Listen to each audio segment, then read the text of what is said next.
سلام كمي تغونو سلام كتلو بعد ملو تسفاي ICT كلتشان عسران كلتن mentorship video 4 MSS and area of interest market structure shift كمون area of interest بزبل عابي أرستي لما عنتي أبز فيديو كنا مهارينا مالتيو ويل أبز فيديو نزارو بلو مارستات كم وترو أقدم أبيله كنا جروكم يمالتيو سلزي أبز فيديو لما عنتي نزارو بلو مارستات market structure shift ويكا MSS انتاي يومرينا مالتيو area of interest ويكا AOI انتاي يو ونابز فيديو هنزارو بينا مالتيو how to get valid area of interest بزبل بحثر زبالة بزي أرستات زيلو معانتي كنا مهارينا مالتيو سناي نايت مرتو عدلنا تمنه نغيب نغزل ادميو جن أبزي أحان تسيلي خريقكم ويل عاد سكرين كم تري وزلهم مايكل ويكا مايكل جهاندلستن ICT inventor مالتي ناي ICT فتاري أبزي سكرين تري وزلهم مالتيو أجي انت عينت بوينتي اخ نقراوكم دلي زاس الزيا تملكتوا مجمريا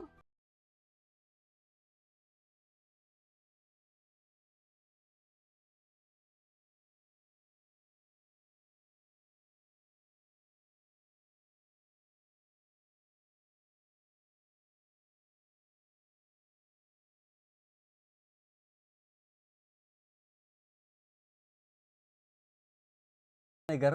ክንመሃር ስለዝደለኹ እዘን ስእልታት ሮ ማዓንቲ እተን ዘን ናይ ICT ማለትዩ እንታይ ክብል ደልየ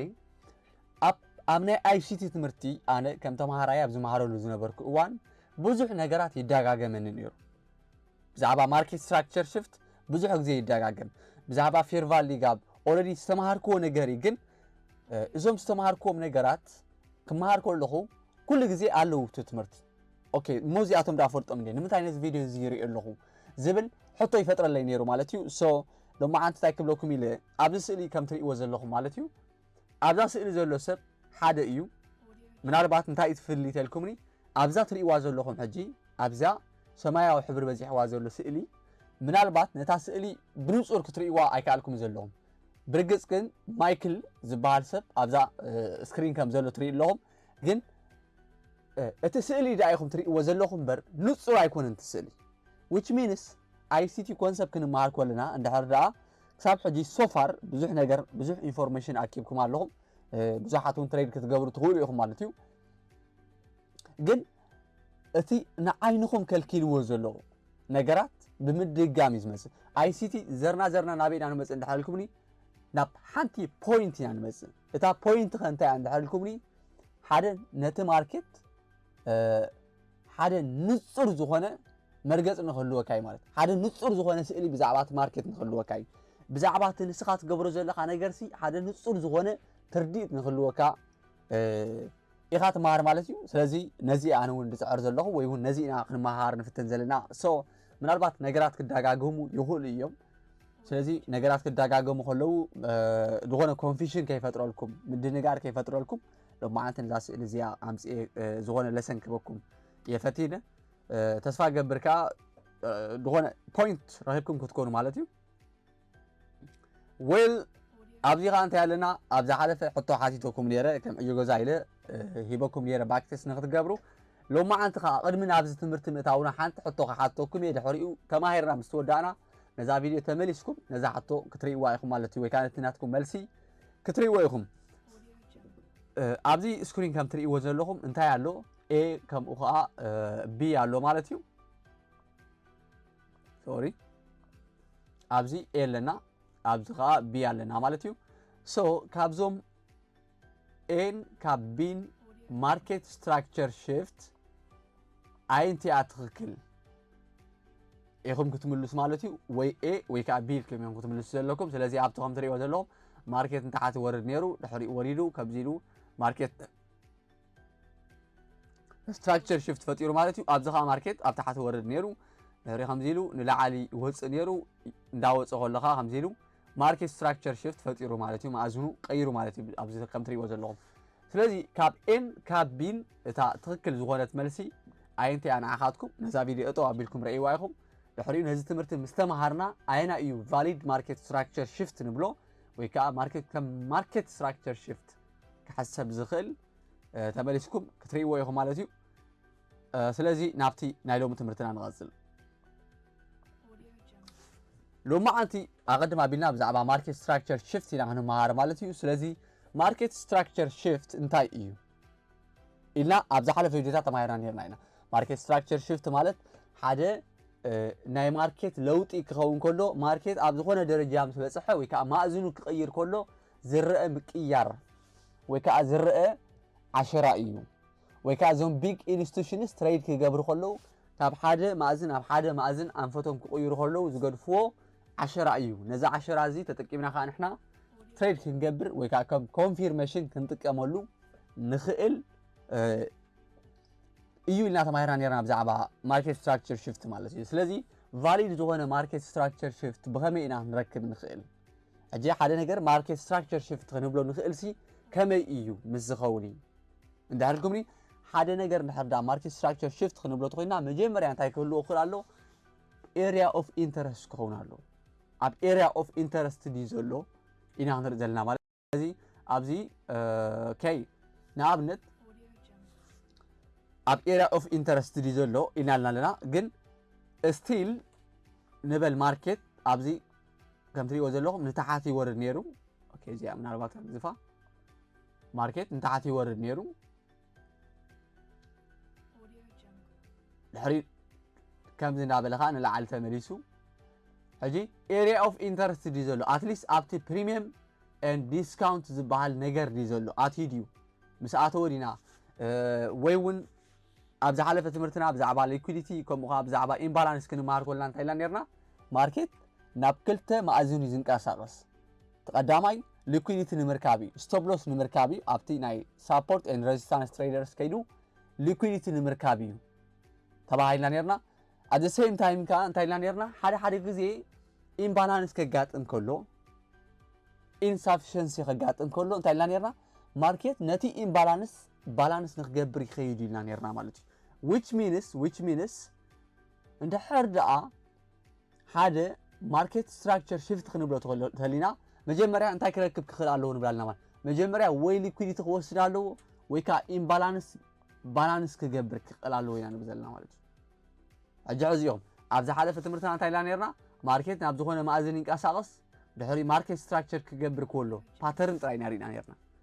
ፓተርን which means ከምዚ ክፍጠር ከሎ ኢና ሪእና ነርና ሕጂ ግን ብድሕሪቲ ፓተርን ዘሎ ሎጂክ ወይ ከዓ ትርዲእት ኢና እንታይ እዩ ብድሕሪቲ ማርኬት ስትራክቸር ሽፍት ዘሎ ኢና ክንርኢ ንፍትን ዘለና ማለት እዩ ሶ ኣብዚ እቲ ማርኬት ሊኩዲቲ ኣለዎ ኣብዚ ማርኬት ተንቀሳቒሱ ብዝተፈላለየ መልክዕ ክንቀሳቐስ ይኽእል እዩ መፂኡ እንድሕር ደኣ ነታ ሊኩዲቲ ምስ ወሰደ ማርኬት ስትራክቸር ሽፍት ይሂብና እዚ ቫሊድ ማርኬት ስትራክቸር ሽፍት እዩ ስለዚ ክንጠቀመሉ ንኽእል ኢና ንሕና ኣብዚ ክንኣቱ ንኽእል ኢና ማለት እዩ ወይ ከዓ እንታይ ኢልና ነርና ማለት እዩ ማርኬት ናብ ሓደ ማእዝን ክኸይድ ከሎ ኢምባላንስ ይፈጥር እዩ ኢምባላንስ ምስ ፈጠረ ከዓ ነቲ ኢምባላንስ ሪባላንስ ምስ ገበሮ ኢና ነቲ ቫሊድ ዝኾነ ማርኬት ስትራክቸር ሽፍት ክንረኽቦ ንኽእል ኢልና ነርና ማለት እዩ ኣብዚ ስእሊ ከም ትሪእዎ ዘለኹም ኣብዚ ፖይንት ኦፍ ኢንተረስት ኣለና ኣብዚ ከም ትሪእዎ ዘለኹም ፖይንት ኦፍ ኢንተረስት ኣለና ዌል ፖይንት ኦፍ ኢንተረስት ኣለና ሕጂ ማርኬት ነዚ ኣብዚኣ ዘላ ማርኬት ስትራክቸር ሽፍት ኣብዚ ከም ትሪእዎ ዘለኹም ማርኬት ስትራክቸር ሽፍት ኣለና ማለት እዩ ማርኬት ካበይ ይመፅእ ነይሩ ካብ ላዕሊ ይወርድ ነይሩ ሕጂ ካብ ላዕሊ እንድሕር ደኣ ዝወርድ ሃልዩ ኣብዚ ማእኸል ዝኾነ ማርኬት ስትራክቸር ሽፍት ተፈጢሩ ቫሊድ ዝኾነ ማርኬት ስትራክቸር ሽፍት ኣይኮነን ንምንታይ ምክንያቱ መጀመርያ ፖይንት ኦፍ ኢንተረስት ክረክብ ክኽእል ኣለዎ ኢና ንብለና ፖይንት ኦፍ ኢንተረስት እንታይ ክኸውን ይኽእል ተልና ከዓ ወይ ሊኩዲቲ ክኸውን ይኽእል እዩ ወይ ከዓ ኢምባላንስ ክኸውን ይኽእል እዩ ብዛዕባ ፖይንት ኦፍ ኢንተረስት ወይ ከዓ ቫሊድ ዝኾነ ፖይንት ኦፍ ኢንተረስት ንሪኢና ግን ማርኬት ስትራክቸር ሽፍት ቫሊድ ክንብሎ ተኾይና ክኸውን ዝኽእል ምዃኑ ከነረጋግፀሉ ንኽእል እንታይ እዩ መጀመርያ ማርኬት ኣበይ ክመፅእ ክእል ኣለዎ ኣብ ፖይንት ኦፍ ኢንተረስት ክመፀልና ክእል ኣለዎ ኣብዞም ትሪእዎ ዘለኹም ማርኬት ንታሕቲ ይወርድ ነይሩ ናብዚ ከምዚ ኢሉ ንታሕቲ ይወርድ ኣሎ ሶ ንምንታይ እዩ ንታሕቲ ዝወርድ ዘሎ ዝብል ሕቶ ክምለሰልካ ክእል ኣለዎ ብዘይ ዝኾነ ሎጂክ ወይ ብዘይ ዝኾነ ትርዲእት ወይ ብዘይ ዝኾነ ምክንያት እቲ ማርኬት ንታሕት ስለ ዝወረደ ጥራይ ድሕሪ ማርኬት ስትራክቸር ሽፍት ሂብካ ይኩንካ ተኣቱ እዚ እንታይ ይበሃል እንታይ ትገብር ከም ዘለካ ትፈልጥ የለካ ማለት እዩ ስለዚ እቲ ማርኬት መጀመርያ ንታሕት ክወርድ ከሎ ንምንታይ ምክንያት ዝወርድ ዘሎ ኢና ንፈልጥ ዘለና ማለት እዩ ስለዚ ንምንታይ ምክንያት ዝወርድ ዘሎ ኣብዚ ኢምባላንስ ስለ ዘሎ ማርኬት ስትራክቸር ሶሪ ፌር ቫሊ ጋፕ ስለ ዘለና ኣብዚ ፌር sorry here fair value gap አለና ኣብዚ ማለት እዩ ስለዚህ fair value gap ስለዘለና ነዚ fair value gap እዚ ባላንስ ንክገብር ይመጽእ ዘሎ ኦኬ ባላንስ ምስ ገበረ ምስተንከፋ ኣብዚያ እንታይ ገይሩ ሽዑ ኣብዚያ ነዚያ ምስተንከፋ እንታይ ገይሩ ማርኬት ሳደል እንታይ ገይሩ ንላዕሊ ወፂ ድሕሪኸ ማርኬት ስትራክቸር ሽፍት ፈጢሩልና ኣብዚ ንሕና በይና ናቱ ኣብዚያ ቀዳመይቲ ስዊንግ ዘላ ኣብዚያ ሓደ ካብቲ ናትና ኢንትሪ ናስተማሃርናያ ማለት እዩ ዝሓለፈ ብዛዕባ እቲ ሞዴል ናይ 2022 ክንርኢ ከለና ማለት እዩ ምናልባት ፌር ቫሊ ጋፕ ክህልወና ክእል እዩ ብኦቲኢ መልክዕ ክንኣቱ ንኽእል ኢና ብኦርደር ብሎክ መልክዕ ክንኣቱ ንኽእል ኢና ብዝተፈላለየ መልክዕ ኣብዚ ክንኣቱ ንኽእል ኢና ስቶፕ ሎስ ናትና ከዓ ኣብዚ ንገብሮ ደን ሊኩዲቲና ወይ ከዓ ኢምባላንስ ታርጌት ንገብር ዳሲት እዚኣ ተዓባይ ስእሊ ሎማዓንቲ ንምሃራ ደለየ ዘለኹ ማለት እዩ ግን ቅድሚ ኣብዚኣ ኢንትሪ ምምፃሕና ወይ ከዓ ቅድሚ ኣብዚኣ ኢና ክንኣቱ ኣብዚኣ ቅድሚ ምእታውና ግን ክንገብሮ ዘለና መፅናዕቲ ወይ ከዓ ብድሕርቲ ንሕና ንኣትዎ ዘለና ዘሎ ሎጂክ ንምንታይ ኢና ንኣቱ ዘለና ዝብል ትምህርቲ ኢና ንርኢ ዘለና ማለት እዩ ሶ እዚ ሓደ ካብቲ ማርኬት ስትራክቸር ሽፍት ክንብሎ ንኽእልና ብካልእ መልክዕ ከዓ ኣብዚ ክንርኢ ንኽእልና ኣብዚ ከዓ ከም ትሪእዎ ዘለኹም ካልእ ማርኬት ስትራክቸር ሽፍት ኣለና ማለት እዩ ሕጂ ማርኬት ንላዕሊ ይወፅእ ነይሩ ኣብዚ እውን ማርኬት ስትራክቸር ሽፍት ኣለና ግን ሕጂ ዋና ክንሪኣ ዘለኹ በዚያ መልክዕ ንላዕሊ ይወፅእ ነይሩ ሃይ ፈጢርልና ኣብዚ ሊኩዊዲቲ ንበሎ ከዓ ባይ ሳይድ ሊኩዊዲቲ ኣለና ኣብዚ እንታይ ኣለና ማለት እዩ ብካልእ ኣዘራርባ ኦኬ ኣብዚ እንታይ ኣለና ንብል ኣለና ብካልእ ኣዘራርባ ኣብዚ እውን ሊኩዊዲቲ ኣለና እዩ እንታይ ዓይነት ሊኩዊዲቲ ሴል ሳይድ ሊኩዊዲቲ ኣለና ብዚያ ሁርና ኣዝያ ኣብዛ ሁርና ኣዝያ ኸ ባይ ሳይድ ሊኩዊዲቲ ኣለና ማርኬት ድሕሪ እንታይ ገይሩ ንድሕሪ ተመሊሱ ሸኸ ኢኳል ሎውስ ፈጢርልና which means ካልእ ሴል ሳይድ ሊኩዊዲቲ ፈጢርልና ሶ ብካልእ ኣዘራርባ እንታይ ማለት እዩ ብዙሕ ሊኩዊዲቲ ኣብዚ ከባቢ ተኣኪቡሎ ማለት እዩ ኦኬ ብዙሕ ሊኩዊዲቲ ተኣኪቡሎ ድሕሪ ማርኬት ኣይገሩ ንላዕሊ ወፂኡ ኦኬ ስለዚ ኣብዚ ከም ትሪእዎ ዘለኹም ካብ ዲስካውንት መጀመርያ ናብ ፕሪሚየም ኣትዩ ኣብዚ እውን ክንኣቱ ንኽእል ኢና ኣብዚ እውን ሴል ሳይድ ሊኩዊዲቲ ኣለና ኣብዚ እውን ሴል ሳይድ ሊኩዊዲቲ ኣለና ኦኬ ኣብዚ እውን ክንኣቱ ንኽእል ኢና ግን ሕጂ እንታይ ክርኢ ዘርኢ ዘለኹ ኣነ መጀመርያ እቲ ማርኬት ናበይ ገፁ ይኸይድ ኣሎ ክነፅናዕ ክንክእል ኣለና እኹል ኮንፊርሜሽን ኣለና ድዩ ዝኾነ መረጋገፂ ዘይብልካ ኣይተኣቱን ኢኻ ስለዚ ማርኬት ንታሕቲ ወሪዱ ዝተፈላለየ ስትራክቸር ክወርድ ይኽእል እዩ ማርኬት ናበይ ንምንታይ ምክንያት ዝወርድ ነይሩ ወይ ከዓ ናበይ ዝወርድ ነይሩ ተልና ማርኬት ኣብዚ እኹል ሊኩዊዲቲ ስለ ዘሎ ኣብዚ ብዙሕ ሊኩዊዲቲ ስለ ዘሎ ማርኬት ንታሕቲ ወሪዱ እንታይ ገይርዎም ወሪዱ ወሲድዎም ንብል ኣለና ደን ድሕሪኡ ሊኩዊዲቲ ምስ ወሰደ ንሕና እንታይ ንርኢ ማለት እዩ ማርኬት ስትራክቸር ሽፍት ንሕና ማርኬት ስትራክቸር ሽፍት ኢና ንጥምት ሽዑ ማርኬት ስትራክቸር ሽፍት ሂብና ኣቅጣጫ ናቱ ወይ ከዓ ሶሪ ኣቅጣጫ በመሓርኛ ይመስለኒ እቲ ናቱ ማእዝን ምስ ቀየረ ንሕና እንታይ ንርኢ ሽዑ ናትና ኮንፊርሜሽን ከዓ ንርኢ ሽዑ ወይ ፌር ቫሊ ጋፕ ኣብዚ ንርኢ ወይ ኦርደር ብሎክ ድዩ ወይ ኦቲኢ ተጠቂምና ክንኣቱ ንኽእል ድሕሪኡ ስቶፕ ሎስ ናትና ኣብዚ ንገብሮ ደን ታርጌት ናትና ከዓ ወይ ሊኩዊዲቲ ኣብዚ ሊኩዊዲቲ ክንገብሮ ንኽእልና ወይ ከዓ ኢምባላንስ ክንገብሮ ንኽእል ኢና ዳሲት እዚኣ ኢና ንብል ዘለና ማለት እዩ ስለዚ እዚ ሕጂ ከሪአኩም ዝፀናሕኹ ክልተ እንታይ ድበሃል ማለት እዩ ክልተ ኣርእስታት እዚኣ ኣላ ሓንቲ እዚ ፓተርን እዩ which means ከም ትሪእዎ ዘለኹም እዚ ባዕለይ ዝሰኣልክዎ ፓተርን ግን ከም ኣብነት እየ ዘርእየኩም ዘለኹ ኣብ ሪል ኣቲና ክንሪኦ ኢና ንኣብነት ኣብዚ ተኣቲና ከዓ ተመሳሳሊ እዩ ኣብዚ ተኣቲና እውን ተመሳሳሊ እዚ ባዕለይ ዝሰኣልክዎ ኣብዚ ሊኩዊዲቲ ኣለና ማርኬት ወሪዱ እንታይ ገይርዎ ሊኩዊዲቲ ወሲዱ ማርኬት ስትራክቸር ሽፍት ሂብና ኣነ ዝሰኣልኩ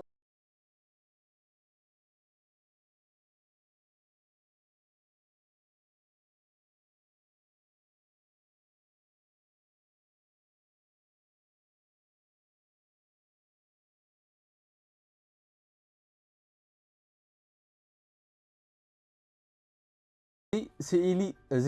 ስእሊ ኸሪአኩም ፀናሕኩ ኣብ ትሬዲንግ ቪው ከም ትሪእዎ ዘለኹም ነዚ ይመስል ማርኬት እንታይ ገይሩ ኣብዚ ከም ትሪእዎ ዘለኹም 16 ዲሰምበር ማለት እዩ 2024 እዩ ዝብል ዘሎ ማርኬት ንላዕሊ ይወፅእ ነይሩ ካበይ ካብ ታሕቲ ኣብዚ ከም ትሪእዎ ዘለኹም ምልሲልና ተሪእና እንድሕሪት እታን ዓቢ ስእሊ ክትሕዙ ማርኬት ኣብዚ ከም ትሪእዎ ዘለኹም ኣብዚ ከም ትሪእዎ ዘለኹም ፌር ቫሊ ጋፕ መሊኡ እንታይ ገብር ኣሎ ንላዕሊ ይወፅእ ነይሩ ኦኬ ንላዕሊ ይወፅእ ነይሩ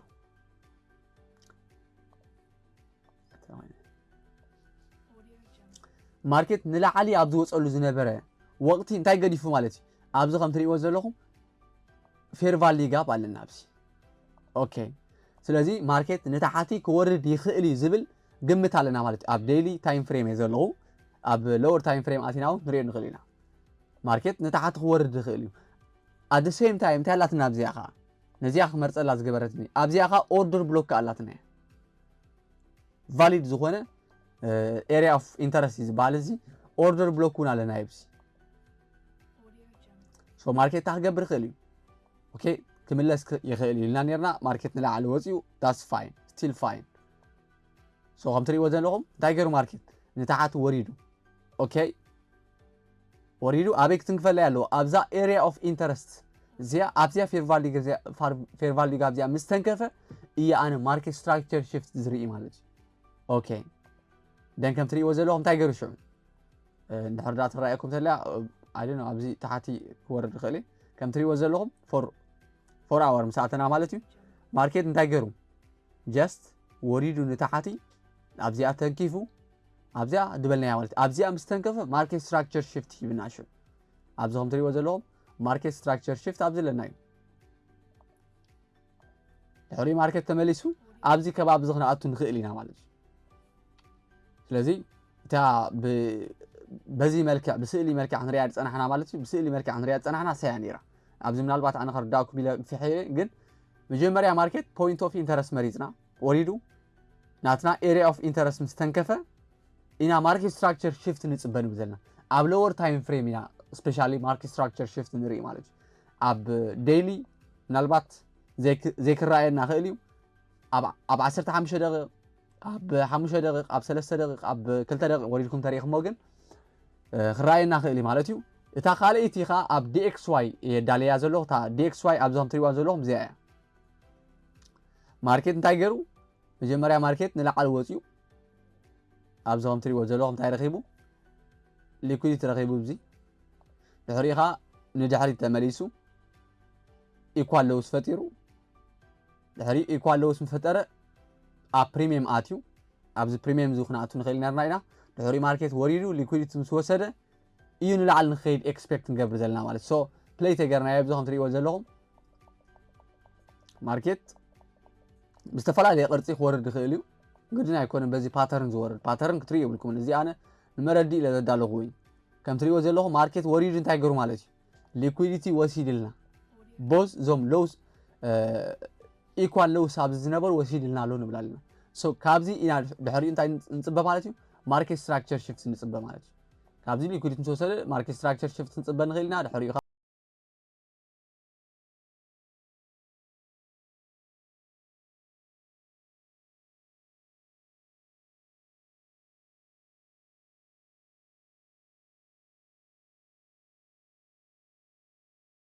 ንዓኻትኩም ክርዳእኩም ብዝኽእል መልክዕ ኣዳልዮ ማለት እዩ ድሕሪኡ እዚ ዋን ዴይ ታይም ፍሬም እዩ ዘሎ ኣብ ሎወር ታይም ፍሬም ኣቲና ተሪእናዮ ንኣብነት ኣብዚ ዝኾነ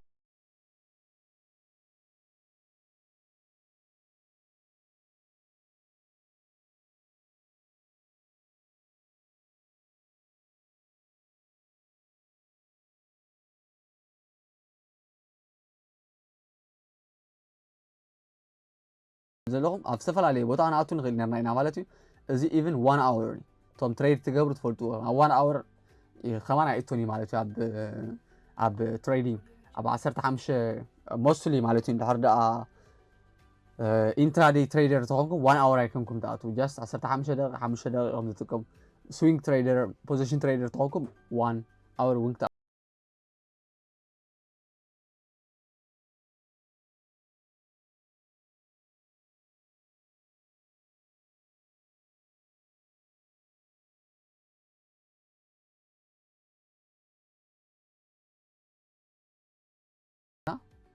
ማርኬት ስትራክቸር ሽፍት አለና ኣብዚ እንትሪዎ ዘለኹም ኣብዚ ማለት እዩ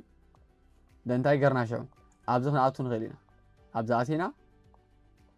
ናትና ስቶፕ ሎስ ኣበይ ክንገብሮ ንኽእል ኢና ኩሉ ግዜ ኣብቲ ስትራክቸር ሽፍት ዝተፈጥረሉ ኢና ተባሂልና ኦኬ ድሕሪኡ እንታይ ገርና 1 to 3 ንኣብነት ታርጌት ንገብር ኣብዚ ከም ትሪእዎ ዘለኹም ክሃርመልና ንኽእል ኦፍ ኮርስ ማርኬት ተመሊሱ ካልኣይ ግዜ ዕድል ሂብና እዩ ኣይ ቲንክ ኣውፂና እዩ ስለኒ ናይ ኣውፃናን ስቲል ኣይውፃናን ኣብዚ እውን ከም ትሪእዎ ዘለኹም ማርኬት ስትራክቸር ሽፍት ሂብና ኣብዚ እውን ኣለና ኣብዚ እውን ክንኣቱ ንኽእል ነርና ኢና ኣብዚ እውን ክንኣቱ ንኽእል ነርና ኢና ታርጌት ከዓ ክሳብ ኣብዚ ክንረክብ ንኽእል ኢና almost 1 to 3 ማለት ኣብዚ እውን ክንኣቱ ንኽእል ኢና ስለዚ እቲ ኣይድያ እንታይ እዩ ቫሊድ ዝኾነ ማርኬት ስትራክቸር ሽፍት ክንረክብ ተኾይና መጀመርያ ኣብ ፖይንት ኦፍ ኢንተረስት ክመፅእ ኣለዎ ወይ ከዓ ፖይንት ኦፍ ኢንተረስት ማለት ኤሪያ ኦፍ ኢንተረስት ክንኣትወሉ ንኽእል እዞም ቢግ ኢንስቲቱሽንስ ወይ ከዓ እዞም ሰንትራል ባንክ ንብሎም ዘለና ክኣትውሉ ዝኽእሉ ቦታ ኣብዚ ፌር ዝኾነ ዋጋ እዩ ኣብዚ ሓለፈ ኦፐኒንግ ፕራይስ ኢልና ብዝተምሃርናዮ ኣርእስቲ ማለት እዩ ኦፐኒንግ ፕራይስ ፌር ዝኾነ ፕራይስ ኢልና ነርና ብዝያዳ ኸ ኤሪያ ኦፍ ኢንተረስት ኣዝዩ ፌር ዝኾነ ፕራይስ እዩ ማለት እዩ ግን ቫሊድ ዝኾነ ማርኬት ስትራክቸር ሽፍት ምስ ረኸብና ጥራይና ንኣትዎ ማለት እዩ ኦኬ ኣብዚ ቀፂልና ኸ እንታይ ክንርኢና ማለት እዩ መጀመርያ ናብ ፓወርፖይንት ክንምለስ ኢና ሶሪ ኣብ ፓወርፖይንት ከም ትሪእዎ ዘለኹም ኦኬ ኣብዚ ክንመፅእ ኢና መጀመርያ እንታይ ብለና ኣሎ ሃው ቱ ጌት ቫሊድ ኤሪያ ኦፍ ኢንተረስት ብኸመይ ኢና ቫሊድ ዝኾነ ኤሪያ ኦፍ ኢንተረስት ክንጥቀም ንኽእል ኦኬ ሕጂ መጀመርያ ኤሪያ ኦፍ ኢንተረስት ኣቐድማ ቢላ ከም ዝነገርኩኹም ቢግ ኢንስቲቱሽንስ እዞም ዓበይቲ ትካላት ክኣትውሉ ዝኽእሉ ኢልና ኣብዛ ሓለ ተማሂርና ኢና ኤሪያ ኦፍ ኢንተረስት ዝተማሃርናዮ ነገር ግን ጃስት ክላሪፊኬሽን እዚ መነፀርታ እየ ዝበኩም ዘለኹ መነፀሪ ክኸውን ዝኽእል ኢና ኣብዚ ቪድዮ ዝምህረኩም ዘለኹ ዘይተማሃርናዮ ነገር ኣይኮነን ሓድሽ ነገር ኣይኮነን ሓድሽ ነገር ምምሃር ኣይኮን ክትፅበዩ ዘለኩም ጃስት ነቲ ዝተማሃርናዮ ነገር ነቲ ዝተማሃርናዮ ስእሊ ወይ ከዓ ፒክቸር ጎሊሑ ንኽረኣየና ወይ ከዓ ንፁር ኮይኑ ንኽረኣየና ኢና ነዚ ናይ 2022 ሞዴል ንመሃሮ ዘለና ማለት እዩ ስፔሻሊ እንድሕር ብዛዕባ ናውሌጅ እንድሕር ተደሊኹም ኣብቲ ኣድቫንስድ ዝኾነ ክላስ ኣብ ሌቨል 3 ብዛዕባ ናውሌጅ ኣዝዩ ዕሙቕ ዝኾነ ትምህርቲ ክንመሃር ኢና ማለት እዩ ዌል ኣብዚ ሕጂ ከም ትሪእዎ ዘለኹም ቫሊድ ዝኾነ ኤሪያ ኦፍ ኢንተረስት ንረክብ ተኾይና መጀመርያ we have to think the way the big institutions think ከመይ እዮም እቶም ቢግ ኢንስቲቱሽንስ ዝሓስቡ ኢልና ተማሂርና ነርና ከምኡ ኢና ንሕና ኸ ንሓስብ ዘለና እዩ ስለዚ መጀመርያ እታ ክህልሎ ፕሪሚየም ኦር ዲስካውንት ዲ ዘሎ ትናትና ኤሪያ ኦፍ ኢንትረስት ንብሎ ዘለና ማርኬት ኣስውዕሉ ብዚያ ሕጂ ዜሮ ኢለ ክጅምብሬ ማርኬት ንላዕሊ ወፅእ ነይሩ ንላዕሊ ክወፅእ ከሎ ኦኬ ሴል ንክንገብር ኢና እንዳሎ ንላዕሊ ክወፅእ ከሎ ማርኬት ሴል ንክንገብር ኢና እንዳሎ ኦኬ ዝኾነ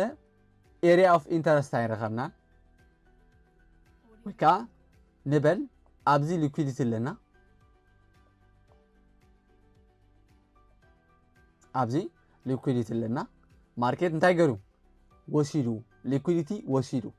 ድሕሪኡ ኸ ማርኬት ስትራክቸር ሽፍት ሊኩዊዲቲ ምስ ቅድሚ ምውሳዱ ግን ቅድሚ ሊኩዊዲቲ ምውሳዱ እቲ ዝውሰድ ዘሎ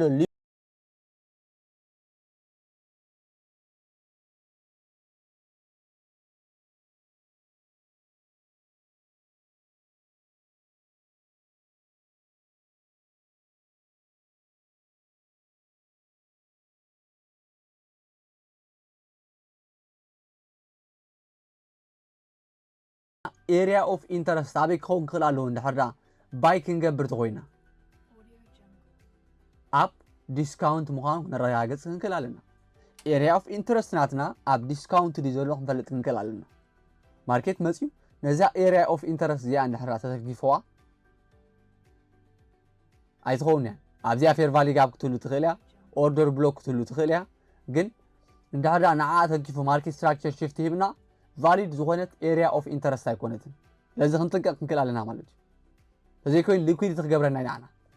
ኣብዚያ ዝኾነ market structure shift ሂበካ ንሕሪኡ ምስኣተኻ ናብዚያ area of interest እዚኣ ክመጽእ ይኽእል እዩ ስለዚ area of interest ናትኩም ኩሉ ግዜ ኣበይ ምዃኑ ክትረጋግጹ ክትኽእሉ ኣለኩም ማለት እዩ ኣብ ዲስካውንት ምዃኑ ንባይ ትዳለዉ ተልዮም ኣብ ዲስካውንት ምህላው ምርጋጽ የድልየና ማለት እዩ ሴል ክንገብር ተኾይና ማርኬት ኣብዚ ሊኩዊዲቲ ኣለና ካብ ላዕሊ ይወርድ ነይሩ ኦኬ ወሪዱ ሊኩዊዲቲ ወሲዱ ዳትስ ፋይን ሊኩዊዲቲ ምስ ወሰደ ክንኣቱ ንኽእል ኢና ግን ብሊኩዊዲቲ መልክዕ ክንሪኦ ኢና መፂኡ ተመሊሱ ንላዕሊ ሴል ኢና እንዳሎ ዘለና ላዕሊ ወፃእ ኣሎ ሴል እንዳሎ ኣለና ኣብዚ ሓደ ኤሪያ ኦፍ ኢንተረስት ኣለና ኣብዚ እውን ኤሪያ ኦፍ ኢንተረስት ኣለና እዚ እቲ ኢኩሊብሪየም ዝበሃል ዞን እዩ ስለዚ ኣብዛ ኤሪያ ኦፍ ኢንተረስት እዚኣ ተንኪፉ ማርኬት ስትራክቸር ሽፍት ሂብና ክንጥንቀቕ ክንክእል ኣለና ትሪክ እዩ እንታይ እዩ ምድንጋር እዩ ኣብዚኣ ማርኬት ስትራክቸር ሽፍት ሂብና ኢልኩም ሰኣተኹም ናብዛ ኤሪያ ኦፍ ኢንተረስት እዚኣ ንክኸይድ ማርኬት ናትና ስተብሎ ሳሪሙ እዚኣ ተንኪፉ ድሕሪ ናብታ ዝደለናያ ቦታ ወይ ከዓ ማእዝን ክኸይድ ይኽእል እዩ ዳስ ዋይና ክንጥንቀቕ ዘለና ማለት እዩ ካልእ ኦርደር ብሎክ ከም ኤሪያ ኦፍ ኢንተረስት ክጠቕመና ይኽእል እዩ ኣብ ፕሪሚየም ወይ ከዓ ኣብ ዲስካውንት ዘሎ ኣብ ፕሪሚየም ወይ ኣብ ዲስካውንት ዘሎ ኣስተውዕሉ ንሴል ተኾይኑ ኣብ ፕሪሚየም ማለት እዩ ንባይ ተኾይኑ ከዓ ኣብ ዲስካውንት ዘሎ ኢና ንብል ዘለና ዘሎ ኦርደር ብሎክ ከም ኤሪያ ኦፍ ኢንተረስት ክንጥቀመሉ ንኽእል ኢና ከምኡውን ንባይ ተኾይኑ ኣብ ዲስካውንት ንሴል ተኾይኑ ከዓ ኣብ ፕሪሚየም ዘሎ ፌር ቫሊ ጋብ እውን ክንጥቀም ንኽእል ኢና ቫሊድ ዝኾነ ኤሪያ ኦፍ ኢንተረስት እዩ እዚ ፓወርፉል ዝኾነ ኤሪያ ኦፍ ኢንተረስት እዩ ከነስምረሉ ክንክእል ኣለና ካልእ ሊኩዊዲቲ እውን ክንጥቀም ንኽእል ኢና ከም ኤሪያ ኦፍ ኢንተረስት ሕጂ ካብዚ ፕሪሚየም ኤንድ ዲስካውንት ወፂና ባይ ዘ ወይ ፒዲአርኤ እዮም ዝበሃሉ ሚቲጌሽን ብሎክ ብሬከር ብሎክ ኦርደር ብሎክ ሪጀክሽን ብሎክ ዝበሃሉ ፌር ቫሊ ጋፕ ቢቢአር ኢንቨርጅን ፌር ቫሊ ጋፕ ዝበሃሉ ብዙሓት ከም ኤሪያ ኦፍ ኢንተረስት ክንጥቀመሎም ንኽእል ኮንሰፕት ኣለዉ እዮም ግን ነዚ ሌቨል እዚ ብዝምጥን መልክዑ ክንሪኦ ከለና ነዚ ናተይ ትግርኛውን ብዝምጥን መልክዑ ነዚ ሌቨል እዚ ክንሪኦ ከለና እንታይ እዩ እዚኣቶም እኹላት እዮም ንሕጂ ኦርደር ብሎክ ወይ ከዓ ነዚ ናይ 2022 ሞዴል ተጠቂምና ፕሮፊቴብል ንክንከውን ኦርደር ብሎክ ፌር ቫሊ ጋፕ ፕሪሚየም ኤንድ ዲስካውንት ክንጥቀም ንኽእል ኢና ካልእ ሊኩዊዲቲ እውን ከም ኤሪያ ኦፍ ኢንተረስት ክንጥቀመሉ ንኽእል ኢና ቫሊድ ዝኾነ ማርኬት ስትራክቸር ሽፍት ንምርካብ ክንጥቀመሉ ንኽእል ኢና ንብል ኣለና ብኸመይ መጀመርያ ማርኬት ዝኾነ መንቀሳቐሲ ኣለዎ እዩ ዝኾነ ፖይንት ኣለዎ እዩ ኦፐን ገይሩ ብዚ ማርኬት ኣብዚ ኦፐን ገይሩ ሕጂ ናትና ባያስ ወይ ናራቲቭ ናይቲ ማርኬት ፈለው ናይቲ ማርኬት ወይ ከዓ ወሓይዝነት ናይቲ ማርኬት ናበይ ገፁ እዩ ዘሎ ንታሕቲ ገፁ እዩ ዘሎ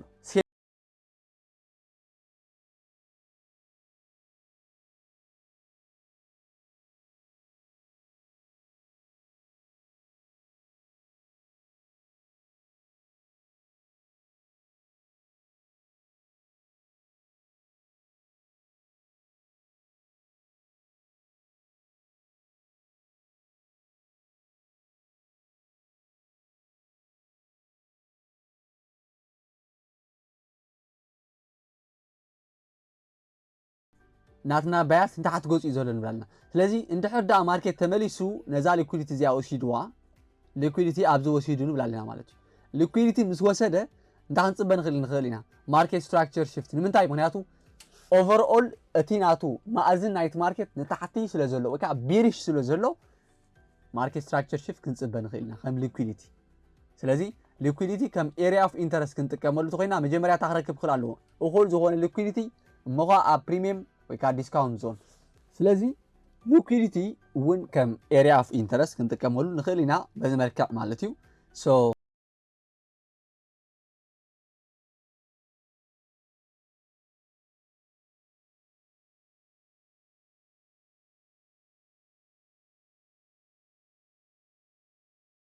previous week previous months نايزا حالفة ورحي وي معالتي وي سومن liquidity مسوسدا مغان دحرداتي ما أزن نايت ماركت كا نتحاتي تهاليو وي كا ناب أنصار نايت نسخاتكم ناتكم باياس ندحردا liquidity توسيدو liquidity سلا زرخبة ماركت ناب تسخاتكم أداليهم وزولهم analyze خير سلا زغل كم area of interest كنتكملو نخلينا مالتيو previous day open previous day previous week open previous month open price ون كل جزء كم fair زغونة fair زغونة price إلى تماهرنا نيرنا مالتي سلازي زون كم fair زغونة price كم area of interest كتكملوا سلازي خلوا تم big institutions نحن هذي أبغى متأتينا practice نجبر نخيل إنا مالتي okay well بزعبا area of interest زنبرنا تمرتي زي مسل مالتيو اب تريد فيو اتينا ها اسكي قال خابزم تمارنا تريد كنقبر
هجي كابزوم زسمرنايو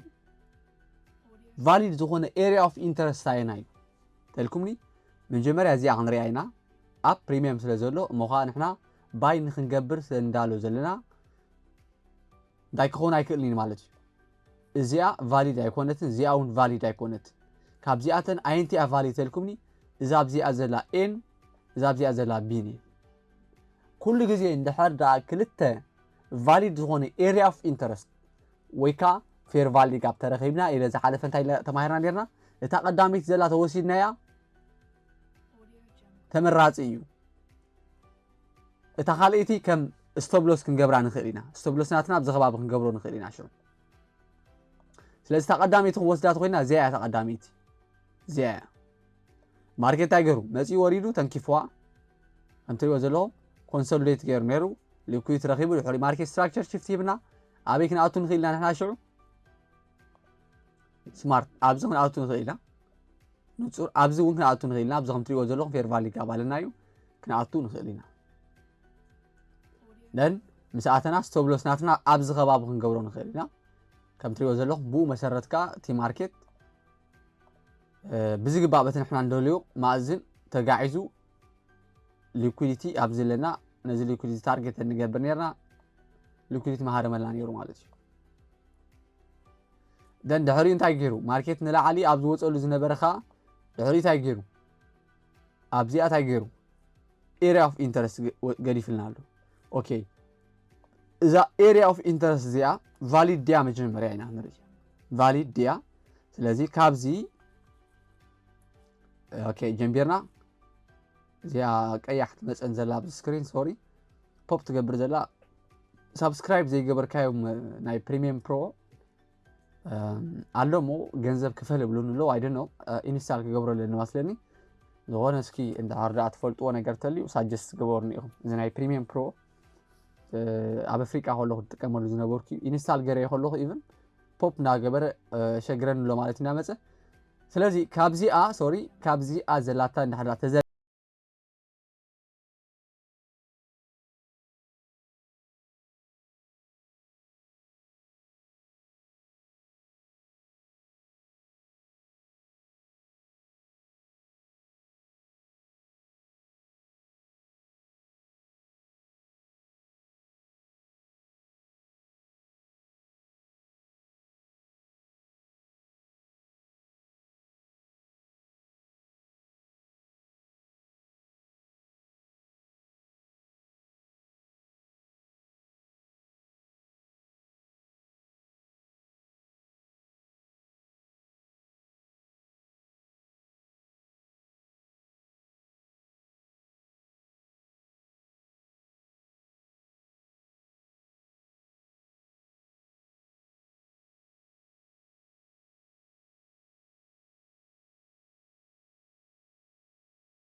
ምናልባት ኦቲ ናትና ዘርጊሕና ከምዚ እንድሕር ተገርናዮ ከም ትሪኦ ዘለኹም ማርኬት መፅኡ ኣብቲ ጎልዶን ዝበሃል ዞን ኣብዚ ክንኣቱ ንኽእል ኢና ማለት እዩ ፕራክቲካሊ ብሪል ናተይ ኣካውንት ኣይኮነን ግን ብዴሞ ኣብዚ ዝሓለፈ ኣትየ ነይረ ኣነ እዚ ትምህርቲ እናዳለኹ ከለኹ ኣናላይዝ ገይረ ማርኬት መፂለይ ኣብዚ መፂለይ ድሕሪኡ እዚ ኤሪያ ኦፍ ኢንተረስት እዩ ስለዚ ማርኬት ስትራክቸር ሽፍት ክፅበ ክእል ኣለኒ ንምንታይ ምክንያቱ ኣብዚ ብትክክል ዘይተተንከፈ ፌር ቫሊ ጋብ ኣለኒ ብተወሳኺ ከዓ ማርኬት እቲ ናቱ ኣቅጣጫ ወይ ከዓ ናቱ ማእዝን ከዓ ንታሕቲ ገፁ ይኸይድ ስለ ዘሎ ዝተወሰነ ክረክብ ክእል እየ ሶ ፖይንት ኦፍ ኢንተረስት ምስ ረኸብኩ ማርኬት ስትራክቸር ሽፍት ክፅበ ነርኒ ሶ ኣብዚ ተሪእኹሞ ማርኬት መፂኡ ኤሪያ ኦፍ ኢንተረስት ተንኪፍለይ ወሪዱ ድሕሪ ማርኬት ስትራክቸር ሽፍት ሂብኒ ዝረኣየኩም ተልዩ መፂ ማርኬት መፂ ከምዚ ኢሉ ማርኬት ስትራክቸር ሽፍት ሂብኒ ኣብዚ ዘሎ እዚ ማርኬት ስትራክቸር ሽፍት ክንብሎ ንኽእል ኢና ድሕሪኡ ማርኬት ስትራክቸር ሽፍት ምስ ሃበን እንታይ ገይሩ ተመሊሱ ንላዕሊ ኣብዚኣ ፌር ቫሊ ኣብዚኣ መፂኡ ተንኪፉ ዳስ ማጂክ ስቶፕ ሎስ ናተይ ኣብዚ ከባቢ ክገብሮ ክእል እየ ድሕሪኡ ኣበይ ታርጌት ክገብር ይኽእል እየ 1 to 3 most time ኣነ 1 to 3 ታርጌት ዝገብር ዘን 1 to 3 ከዓ ሃሪምለይ ማለት እዩ ካልእ ኣበይ ክኣቱ ክእል እየ ኣብዚ እውን ክኣቱ ክእል እየ ንኣብነት ኣብዚ መፂኡ ኤሪያ ኦፍ ኢንተረስት እዚ ከም ኤሪያ ኦፍ ኢንተረስት ተወሲደዮ እዚ ከም ኤሪያ ኦፍ ኢንተረስት ተወሲደዮ እዚ ከም ኤሪያ ኦፍ ኢንተረስት ተወሲደዮ ማርኬት ስትራክቸር ሽፍት ሂብኒ ኣበይ ኣብዚ ንህለኒ ማርኬት ስትራክቸር ሽፍት ነን ኣብዚ ክኣቱ ክእል እየ ኣብዚ ፌር ቫሊ ኣብዚ ክኣቱ ክእል እየ ሶ በዚ መልክዕ ትሬድ ክንገብር ንኽእል ኢና ሕጂ بحصر زبالة يعني لو ما عن تمرتنا أنت هاي النير مالتي area of interest مسمى إنا valid زغنا market structure shift نرئي إتا أقدم زحاتكم حجي تنزلنا برا pattern تملسكم رأي ونيهم حانت خاباتن تخكل أيقونتن نمنتاي valid زغنا market structure shift أيقونن أبتخكل زغنا area of interest أيقونن تي market structure shift تفت يرزلو which means انتهي مالتيو market اوكي زي عم راينا زي علني ماركت نلعلي يوصالو انا سيل ንምግባር ይጽበ ዘሎ ከምዚሉ እንድሕር ዳ ኣብዚ ከባብዚ ማርኬት ስትራክቸር ሽፍት ይብኒ ድሕሪኡ ኣብዚ ኣያኣቱኒ ንምንታይ ኣብዚ ዘይኣተወሉ ምክንያት ንምንታይ ምክንያቱ ሴል ንኽትገብር ኣብ ፕሪሚየም መጀመርያ ኤሪያ ኦፍ ኢንተረስት ክትረክብ ክትላለካ ኢልና ተዛራሪብና ኢና ባይ ንኽትገብር ከዓ ኣብ ዲስካውንት ኤሪያ ኦፍ ኢንተረስት ክትረክብ ኣለካ ቅድሚ ማርኬት ስትራክቸር ሽፍት ማርኬት ስትራክቸር ሽፍት ምስ ተፈጥረ ከንታ ክትረክብለኩም ማለት እዩ ፌር ቫሊ ጋፕ ኦርደር ብሎክ ከምኡውን ኦቲ ተጠቂምኩም ክትኣትዉ ትኽእሉ ኢኹም ንሎማዓንቲ ዘዳለኽዎ ትምህርቲ እዚ ይመስል ነይሩ ዝኾነ ሕቶ ምስ ህልወኩም ብውሽጢ ክትረኽቡን ትኽእሉ ኢኹም ወይ ከዓ ክትፅሕፉለይ ትኽእሉ ኢኹም ኣብዚ ክትፅሕፉለይ እውን ትኽእሉ ኢኹም ማለት እዩ ጀስት ተስፋ ኣለኒ ካብዛ ቪድዮ ዝኾነ ዝጠቅም ነገር ረኺብኩም ክትኮኑ ብዝተኻእለ ንመጠን ንዓኻትኩም ክምጥን ብዝኽእል ቋንቋ ክዛረብ የዝፍትን ዘለኹ ICT ናብ ትግርኛ ተርጉምካ ንኸተምፅኦ ኣዝዩ ከቢድ ወይ ከዓ ዲፊካልቲ ማለት ዳትስ ዋይ ኢኻነ ከም ትሬደር ብናይ ቋንቋ ትሬደር እውን ክንረዳዳእ ዘለና ሓደ ግዜ እንግሊሽ ኣብዚ ሕብለልኩም ኸውን ግን ሓደ ፐርፌክት ዝኾነ ናብ ትግርኛ ክትቕይሮም ከለኻ ሰንስ ዘይሂቡ ICT ባዕሉ ዝሰየሙ ማስማት ስለ ዘለው ዳትስ ዋይ ኣነ ብዙሕ ግዜ እንግሊሽ ዘብዝሕ ተስፋ ኣለኒ ዝኾነ ነገር ረኺብኩም ክትኮኑ ኣብ ቀጻሊ ብኻልእ ትምህርቲ ክንራኸብ ኢና ሓደ ክላውኩም ዝደሊ ነገር ተልዩ ግን ፕሊስ እንድሕር ደኣ ቋንቋ ክትክእሉ ተኾንኩም ኩሉ ግዜ ክትዛረቡ ከም ዘለኩም ስፒክ ከም ዝበሃል እንድሕር ደኣ ፕሮፊቴብል ትሬደር ክትኾኑ ተኾንኩም ከዓ ባክቴስት እንድሕሪ ተመሊስኩም እዚ ሎማዓንቲ ዝተምሃርናዮ ነገር ይሰርሕ ዶ ይሰርሕን ዝብል ጽቡቕ ጌርኩም ክትርእይዎ ክትክእሉ ኣለኩም ማለት እዩ بغالب فيديو صار نراقب سلسلنا يقني لي